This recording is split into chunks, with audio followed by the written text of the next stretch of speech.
Olá! A partir de agora você segue na nossa companhia para mais uma edição do Revista que começa com um assunto que tem sido notícia em todo o mundo. A guerra na Síria já gerou mais de 3 milhões de refugiados. O Brasil e outros países têm concedido abrigo a essas pessoas que buscam um local seguro. Nós preparamos um VT especial sobre a crise humanitária da Síria que você confere agora. Há 3 anos, a Síria vive uma guerra civil. A guerra civil na Síria se transformou em uma das maiores crises humanitárias da história. A guerra civil na Síria deixou já 9,3 milhões de pessoas, ou seja, 40% da população do país. Nos últimos dias, a imprensa de todo o mundo tem noticiado sobre a crise na Síria. Toda hora aqui acabaram de explodir uma bomba aqui perto da gente. Eu estou dentro de uma área de explosivos. E o drama de quem é vítima dessa guerra deixou de ser ignorado, passando a ser discutido em vários cantos do mundo. Esse noticiário me comoveu muito, com essa situação lá fora, principalmente daquele bebezinho, né, que eles encontraram. É constante guerra, constante conflito, e o pessoal, grande parte, não tem a ver com isso. Desde 2011, a Síria enfrenta uma guerra civil contra o regime do ditador Bashar al-Assad, no poder há mais de 14 anos. A guerra já gerou pelo menos 140 mil mortos e destruiu a infraestrutura do país.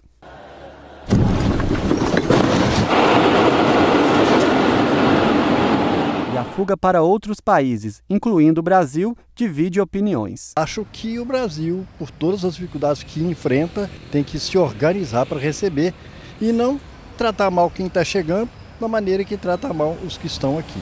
Com toda a estrutura que o Brasil tem, eu creio que o Brasil está apto a receber, sim. O país também está numa crise muito difícil para receber mais gente com tanto desempregado que está tendo. Nem sempre vão pessoas de boas intenções, entendeu? Elas aproveitam esse fluxo, as pessoas de má intenção, no caso, se aproveitam desse fluxo de pessoas saindo e se aproveitam para se infiltrar e acabar se deslocando para outros países. Para ampliar a discussão desse assunto que comove o mundo, nós conversamos com o professor do curso de Direito, José Luiz Quadros. O mundo enfrenta a pior crise de refugiados desde a Segunda Guerra Mundial, segundo as organizações como a Anistia Internacional e a Comissão Europeia. Ao meu lado, o professor do curso de Direito, José Luiz Quadros, que vai conversar conosco um pouco mais sobre esse assunto. Professor, para iniciarmos essa conversa, eu gostaria que o senhor contextualizasse um pouco mais sobre a crise dos refugiados. Pois é, eu acho que é fundamental a gente, para entender o que está acontecendo hoje no mundo, né, e essa crise absurda, né, de milhões de pessoas em movimento, é importante a gente colocar isso dentro de um período da história, né, que a gente vai chamar de modernidade. Ou seja, essa crise ela foi gerada a curto prazo pela intervenção de países como a França, a Inglaterra, os Estados Unidos, enfim, a OTAN, né, que vai colocar seus interesses naquela região, e ali tem interesses estratégicos muito fortes. Por exemplo, a Síria é uma região onde tinha uma forte influência e ainda tem uma forte influência russa. Né? E aquelas insurreições que nós vimos acontecer há pouco tempo atrás no norte da África e no Oriente Médio, chamada Primavera Árabe, né? A situação ameaçou sair de controle da OTAN. Quando eu falo OTAN, Estados Unidos, Canadá e Europa Ocidental. Então, países que estiveram historicamente sob controle da OTAN ameaçaram sair do controle. Foi o que aconteceu durante algum tempo o Egito, mas que já voltou ao controle norte-americano, que aconteceu com a Argélia, a Tunísia, né, também sob o controle francês, a Argélia também, né, embora sejam países hoje, se dizem soberanos e independentes, são países ainda fortemente influenciados ou controlados por essas grandes potências ocidentais. E essas insurreições que aconteceram, Tunísia e Egito, ameaçaram o controle dessa região. Qual é a resposta? Você tem uma resposta da OTAN, né, voltando, o Egito hoje voltou a ter uma ditadura militar e atacando países, desestabilizando propositalmente países que eram ligados mais à China, aos BRICS, ou então ao Brasil também, né, os BRICS, o Brasil tinha negócio de interesses na Líbia, na Síria, né, ou, enfim, vinculados à Rússia, à China e aos BRICS, Brasil, Rússia, Índia, China e África do Sul. Então, essa desestabilização, ela é uma política externa, ela não é uma política externa da OTAN. A crise que está acontecendo agora é uma responsabilidade da Europa. E não só agora, se a gente pensar também dentro do contexto, a longo prazo. O que a gente chama de modernidade é uma era colonial. onde a Europa invadiu a América, a África, a Ásia, né, e criou estados artificiais, inventou estados. A Síria foi invadida pelos franceses, assim como o Iraque pelos ingleses. E aí você tem essa é uma situação que é criada pela Europa. E agora a Europa quer lavar as mãos. Olha, eu não tenho nada com isso, a culpa não é minha. Ainda teve uma declaração horrorosa da Angela Merkel, né, dizendo que se forem refugiados políticos, tudo bem, mas refugiados econômicos a Alemanha não aceitará. Eu acho que a Europa tem que aceitar, é responsabilidade. Essa crise é gerada por esse mundo moderno, né, inventado pela Europa, de extremas desigualdades e injustiças. O governo brasileiro vem mantendo uma política diferente da dos países europeus em relação aos refugiados sírios. Como que o senhor avalia essas medidas tomadas pelo país? A gente pode separar, aí mais uma vez recorrendo à história para a gente entender esse contexto, né, os primeiros estados nacionais que surgem no mundo são os estados nacionais da Europa, onde então eles constroem uma identidade nacional expulsando os estrangeiros. A gente pode pensar lá o caso de Portugal, que expulsou os muçulmanos e os judeus, a Espanha também, que expulsou os muçulmanos e os judeus, para formar esse Estado Nacional. Então, esse Estado Nacional surge a partir da construção de uma identidade nacional que rejeita o diferente, que rejeita o estrangeiro. E até hoje a Europa, né, desde a formação desses Estados modernos, que começa lá no finalzinho do século XV, século XVI, até hoje, a Europa se pauta por esse tipo de política. Eles invadem o resto do mundo, tiram a riqueza do resto do mundo, né, mas não aceitam o resto do mundo, não aceitam esses países que eles foram lá, que invadiram, tiraram a riqueza, que as pessoas desses países vão para lá. Mas as pessoas estão indo para lá. Ao contrário, é o caso da formação dos estados na América, né, como foi o Brasil, os Estados Unidos, os outros estados americanos. Aqui é uma terra, a gente pode dizer que essas terras foram invadidas pelos europeus, né, mas esses descendentes de europeus construíram aqui seus estados nacionais. E aqui, então, é uma terra que, historicamente, veio recebendo refugiados e imigrantes. Né? Vieram para o Brasil, se eu pegar o Brasil no século XIX, mesmo no decorrer do século XX, né, nós recebemos refugiados econômicos, inclusive, da Europa. Então, nosso país, assim como vários outros países da América, assim como a gente pode citar também os Estados Unidos, é um país feito, né, pelas imigrações, pelos movimentos migratórios, né, e, obviamente, também respeitando aqueles habitantes originários daqui que têm que ter os seus direitos respeitados, têm que ter o seu espaço respeitado, que são os indígenas. E o senhor acredita que o Brasil esteja preparado para receber esses refugiados? Essa questão de estar preparado, se tiver vontade política, está preparado sim. Nós temos condições, eu acho que até mais nós temos obrigação de receber essas pessoas. Né? Agora, nós estamos num país em meio a uma crise política, e um país que tem plena condição de receber, como eu disse, a gente deve receber. Muitas pessoas falam, mas nós temos problemas aqui de desemprego, ainda tem problema de muita pobreza, ou até miséria, etc. A gente vai receber mais gente. Eu acho que dá para fazer as duas coisas. O Brasil é um país rico, que a gente precisa aprender a dividir essa riqueza, né, para resolver o problema da pobreza, da desigualdade, dos que já se encontram aqui no país, mas também abrindo as portas e recebendo esses imigrantes. A violência na Síria obriga milhares de pessoas a fugirem para outros países. O Brasil oferece abrigo aos refugiados que buscam por segurança e um local para recomeçar.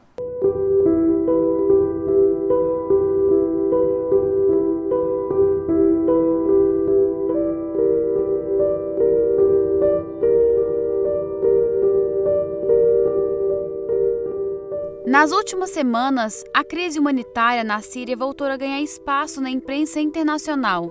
É alto o número de refugiados que abandonam o país de origem em busca da sobrevivência. A imagem de um menino sírio encontrado morto na beira de uma praia na Turquia virou símbolo dessa tragédia. Outros que conseguiram sobreviver à travessia tentam a sorte em vários países.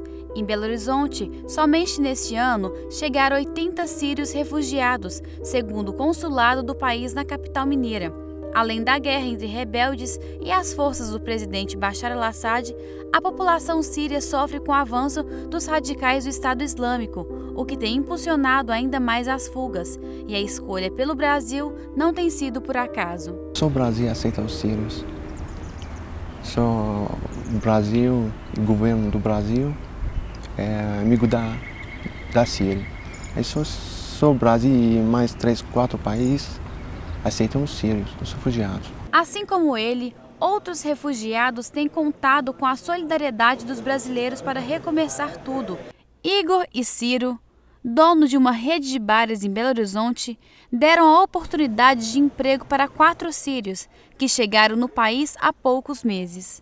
Eles chegam no Brasil sem conhecimento basicamente do Brasil, a escolha do Brasil não é uma escolha deles, eles vêm porque é o único país realmente que permite a migração deles e também permite o trabalho.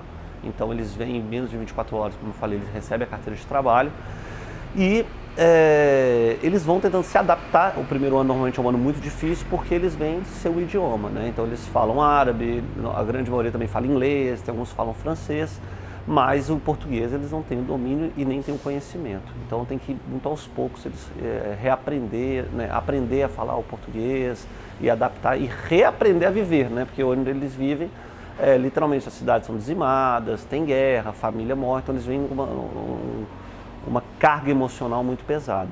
Eu adoro aqui minha vida no Brasil.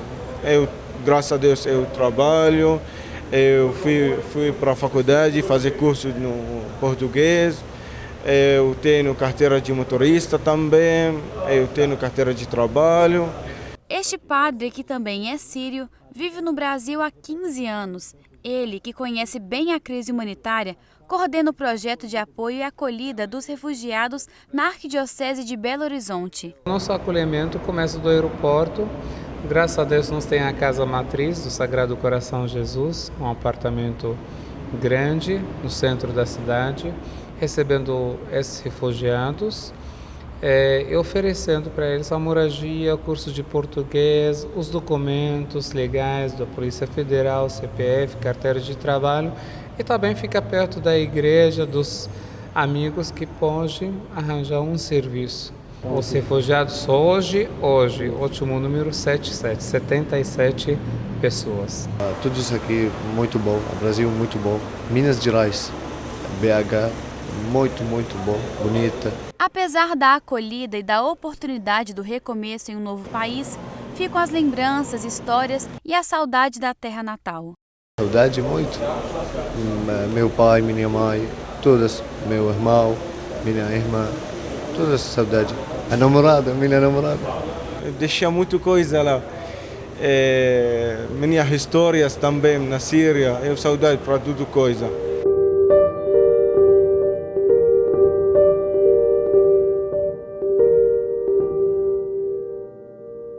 Muito obrigada, Luiz, pela sua participação e eu te espero na semana que vem. Obrigado, Dani, e até lá. Eu vou para um rápido intervalo, mas volto já. No próximo bloco, vamos mostrar como 2 microempreendedoras do mercado de arte e artesanato conseguem enfrentar com muita criatividade e dedicação os impactos causados pela crise econômica do país. Você também vai ficar por dentro de tudo o que aconteceu na abertura da primeira Mostra Internacional de Viola de Arame. E, claro, as dicas culturais com Clara Senra. É daqui a pouco, não saia daí!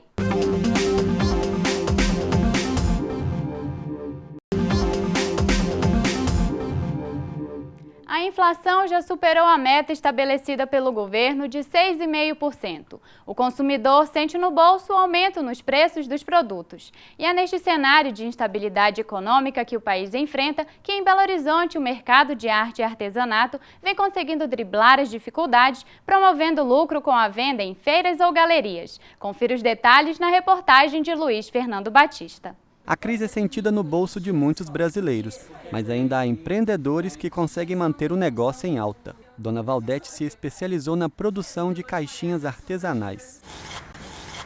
Comprei uma casa, ajudei meu filho a concluir os estudos dele, ele formou. A matéria-prima utilizada nas caixas sofreu reajuste. E para não precisar repassar o aumento ao cliente, ela se cadastrou em uma distribuidora e conseguiu bons descontos e oportunidades de parcelamentos. Mesmo assim, ela administra o estoque. Eu comprava o fardo, que vem as placas assim com 20 papelões. Agora eu compro metade, compro 10 para poder levar o produto, porque está muito caro. As caixas têm saída em uma feira popular de Belo Horizonte. E quando o movimento é baixo... Durante a semana, algum cliente liga e me faz uma encomenda. Por causa do nicho de mercado que as pessoas atuam, tanto o artesão quanto o artista, eles conseguem inicialmente passar melhor pelas crises. Mas a grande questão é até que ponto você tem uma renda suficiente para continuar valorizando esse tipo de trabalho e querer não só adquirir, mas até mesmo presentear. Daí a questão de você ter, por exemplo, casamentos, festas de 15 anos, que de alguma forma também demandam esses tipos de produtos. Lu Abreu é artista plástica e tem quadros e esculturas para todos os gostos e de todos os preços. Eu tenho obras para várias classes. Eu tenho obras a partir de R$30 até 15, 20, 30 mil reais.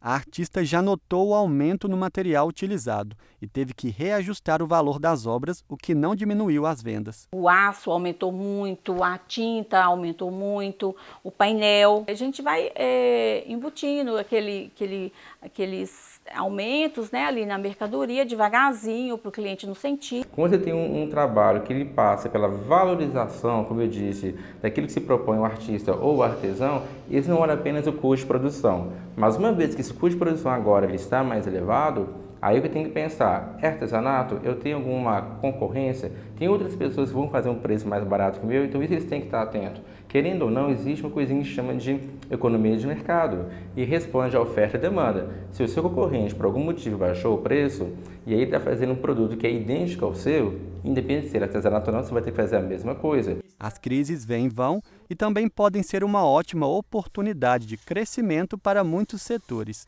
Nesta hora, preços competitivos e boa administração fazem a diferença. Investir em algo que se gosta também. Eu amo o que eu faço, adoro o meu trabalho, é isso que eu faço e que eu gosto de fazer. Se você viu, gostou, olhou, viu, todas as vezes assim, olhou para um lado, para o outro, viu que está todo perfeito, eu acho, né, que geralmente quando uma coisa é assim é porque a pessoa faz com amor. Eu amo e não quero de jeito nenhum desistir.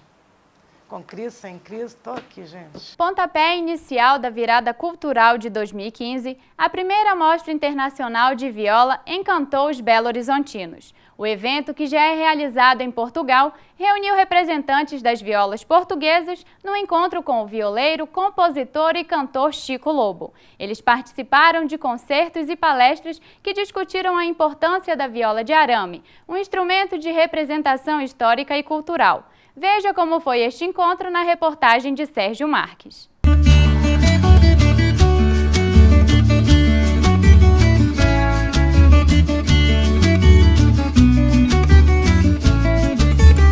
Um evento que veio de além-mar e desembarcou em terras mineiras. O encontro uniu Brasil e Portugal ao som da tradicional viola de arame.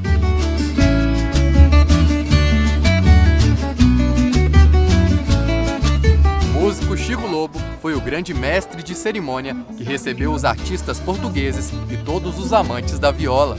É a ideia de se estudar e de se valorizar as violas de arame portuguesa, mas junto com a viola brasileira.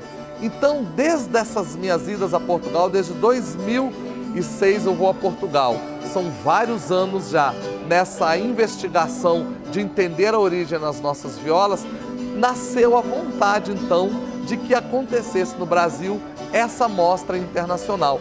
Que as pessoas, principalmente de Minas, reconhecido como grande celeiro dos violeiros, tivessem contato com as violas portuguesas, que são as violas ancestrais da nossa caipira. O artista é um dos responsáveis por levar a cultura mineira a vários cantos do mundo. Um grande divulgador da viola caipira do país. Como que essas violas sobrevivem até hoje, em pleno século XXI?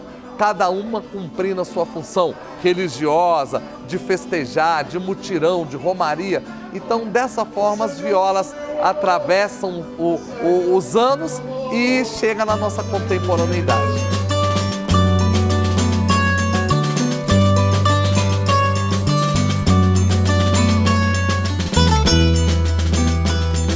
A primeira Mostra Internacional de Violas de Arame do Brasil também firmou a parceria entre Chico Lobo e Pedro Mestre, representante legítimo do som do Alentejo, no centro-sul de Portugal, e mestre da viola campaniça.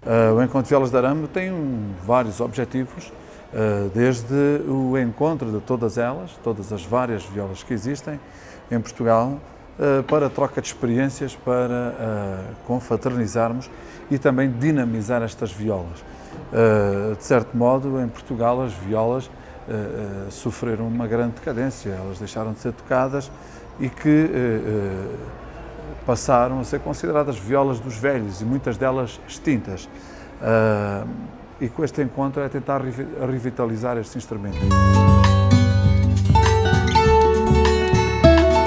E o Centro de Referência da Moda, no coração de Belo Horizonte, se rende ao som desse instrumento de grande importância histórica e social. Lá dentro, uma partilha de cultura pelas cordas das violas de arame.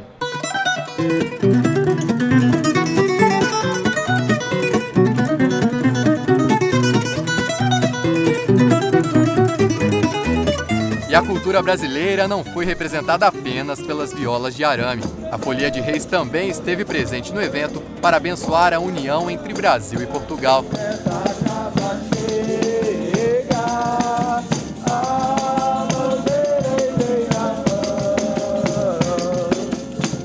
É muito interessante essa relação que cala e que fala e que cala os nossos corações, e essa relação de Portugal, das violas de arame, as violas mineiras, com uma relação tradicional que vem desde o barroco.